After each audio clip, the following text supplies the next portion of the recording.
नमस्कार विद्यार्थियों।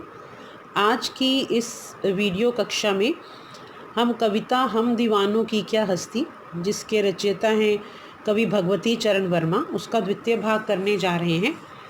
प्रथम भाग में हमने किया था कि दीवाने जो हैं, अपनी धुन में लगे हुए जो लोग हैं और अपनी धुन में मस्त हैं, अल्हड़ फक्कड़ लोग, किस तरह से वो दुनिया में प्रेम बांटते चलते हैं और कैसा उनका व्यक्तित्व होता है, और जहाँ भी वो जाते हैं वहाँ पे प्यार बांट कर आते हैं और वहाँ से कुछ सीख कर भी आते हैं। तो आज की पंक्तियाँ शुरू करते हैं। दो बात कही दो बात सुनी, कुछ हंसे और फिर कुछ रोए, छक्कर सुख दुख के घूंटों को हम एक भाव से पिए चले। तो दीवाने कहते हैं दो बात कही दो बात सुनी, कि जहाँ भी हम जाते हैं वहाँ अपनी दो बातें कहते हैं, मतलब अपनी दो बातें हम उनको समझाते हैं। अपनी कुछ बातें, दो बातें का मतलब दो बातों से नहीं है, मतलब कुछ बातें जो वो बताना चाहते हैं, दुनिया को सिखाना चाहते हैं, उन्हें जो ज्ञान देना चाहते हैं वो उन्हें समझाते हैं और उनकी बातों को भी समझते हैं, उनकी भी बातों को समझते हैं। कुछ हंसे और फिर कुछ रोए। कुछ हंसे मतलब उनके साथ हंसते हैं, मस्ती करते हैं, और फिर उनके दुखों में दुखी होकर कुछ रोते भी हैं। छक्कर सुख दुख के घूंटों को हम एक भाव से पिए चले, और इसी प्रकार सुख और दुख को एक समान मानते हुए, मतलब जो दीवाने हैं वो सुख और दुख में कोई भेद नहीं करते, अर्थात सुख में बहुत ज़्यादा सुखी नहीं होते, खुश नहीं होते, और दुख में बहुत ज़्यादा दुखी नहीं होते, समान भाव से उनको ग्रहण करते हैं। और हम एक भाव से पिए चले, और इस तरह से एक भाव से इन सुख और दुख के घूंटों को पीते हुए वो आगे जीवन में बढ़ते चले जाते हैं। हम भिख मंगों की दुनिया में स्वच्छंद लुटाकर प्यार चले, हम एक निशानी सी उर पर ले असफलता का भार चले। अब देखिए ये पंक्तियाँ बहुत महत्वपूर्ण हैं। अब क्या कहते हैं दीवाने यहाँ पे, यहाँ उनके दिल का दर्द इन पंक्तियों से दिखाई देता है। कहते हैं हम भिख मंगों की दुनिया में, कि हम ये भीख मांगने वाले, कि इस दुनिया में अधिकतर लोग जो हैं वो प्यार की भीख मांगते हैं। ठीक है, मतलब ऐसे मांगते नहीं हैं, लेकिन वो सभी लोग जो हैं वो चाहते यही हैं। ऐसे मांगता तो कोई भी नहीं है प्यार की भी, लेकिन चाहते यही हैं कि जो व्यक्ति उनके जीवन में आए या जिससे वो मिले वो प्यार से बात करे, उनकी बात सुने, उनके लिए जो कर सके वो करे। ठीक है, तो एक तरह से वो प्यार के भूखे हैं और प्यार की भीख मांगते हैं।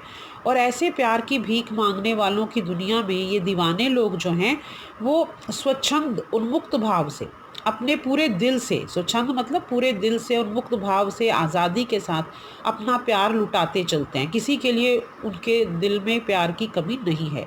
हम एक निशानी सी उर पर ले असफलता का भार चले, लेकिन कहते हैं कि हमारे दिल पर, उर मतलब दिल, लेकिन दीवाने कहते हैं कि हमारे दिल पर रह क्या जाता है। हम तो प्यार लुटाकर जा रहे हैं, जो भी प्यार मांगता है उसको देते चलते हैं, लेकिन दिल पर असफलता का भार रह जाता है, क्योंकि हम प्यार बांटते हैं लेकिन उन्हें प्यार करना सिखाने में असफल रहते हैं। मतलब दुनिया को प्यार करना सिखा नहीं पाते।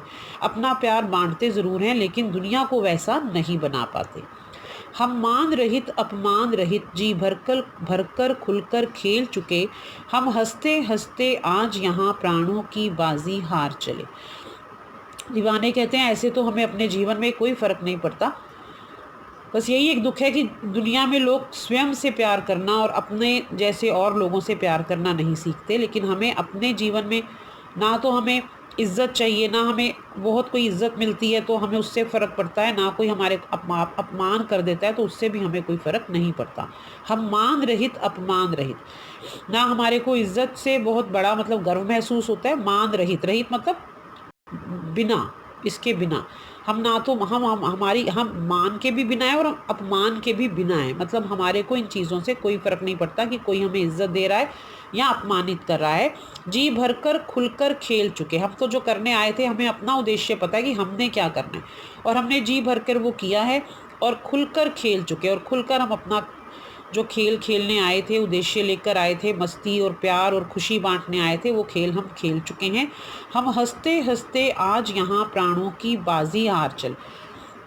और जब हमारा अंत समय है आज, तो अंत समय में हम हंसते हंसते इस दुनिया से जा रहे हैं, क्योंकि हमारे दिल में इस चीज़ का कोई अफसोस नहीं है कि हम जो करना चाहते थे हमने नहीं किया। अब अपना और पराया, पराया क्या आबाद रहें रुकने वाले। कहते अपना और पराया क्या, मतलब हमने अपने और पराये में कभी कोई भेद नहीं किया।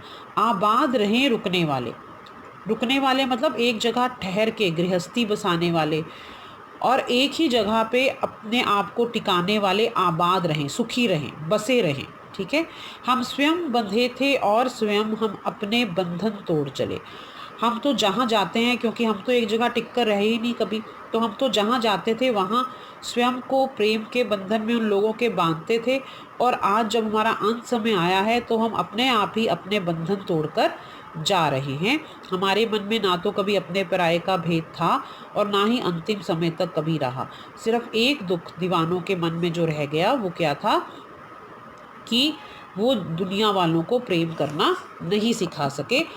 प्रेम दे तो सके पर उन्हें सिखा नहीं सके। तो ये कविता थी भगवती चरण वर्मा जी की। और इसके जो शब्दार्थ हैं वो हमने कुछ किए थे, लेकिन आज मैं आपको वो शब्दार्थ बता रही हूँ जो आपने अपनी कॉपी पे करने हैं। ठीक है। इसमें आपने एक तो आपने करना है उल्लास, फिर स्वच्छंद,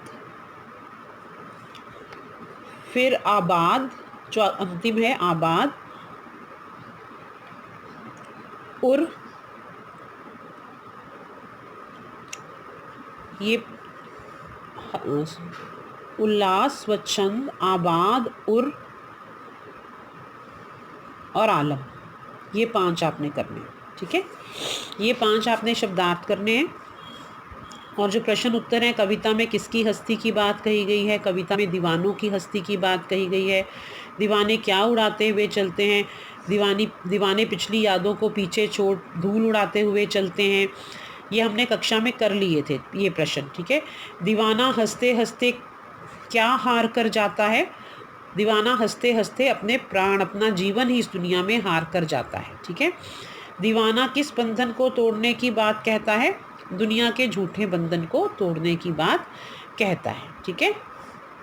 तो ये वाले प्रश्न उत्तर हम बाकी के भी कक्षा में करेंगे और उसके अगली कक्षा में बाकी जो व्याकरण भाग है इस पाठ का, उसके बारे में भी चर्चा करेंगे। धन्यवाद।